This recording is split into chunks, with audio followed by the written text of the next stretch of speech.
Dante, ano itong pinaplano ni Secretary Gadon na paghahain ng impeachment complaint laban sa Supreme Court Justices?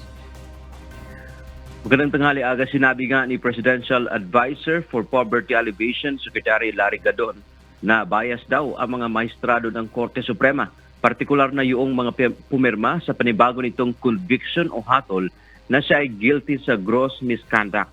Ayon kay Gadon, sinaklawan ng SC Justices ang kapangyarihan ng Kongreso na siyang may jurisdiksyon sa kaso ni dating Chief Justice Maria Lourdes Sereno na pinagmula ng conviction ni Gadon. Hindi anya pwedeng desisyonan ng korte ang kaso dahil hindi naman nakahain sa kanila kundi sa House of Representatives. Paniwala nito, pinupolitika siya ng Korte Suprema dahil matapos siyang maglabas ng pahayag na hindi anya mananalo si Vice President Sara Duterte sa 2028 elections, ay kaagad naman na inilabas ng Korte Suprema ang kanilang desisyon.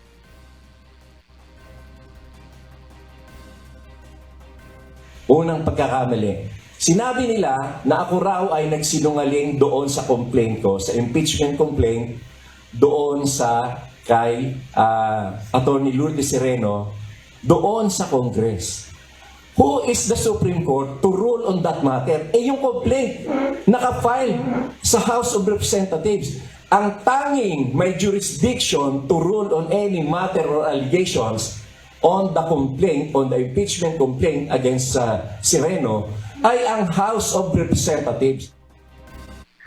Batay naman sa pahayag ng tagapagsalita ng Supreme Court, noong May 21 pa nila nilabas ang desisyon. Dagdag pa ni Gadon, kung talagang nagsinungaling siya sa kanyang impeachment case laban kay dating CJ Sereno, dapat ibalik nila ito sa pwesto.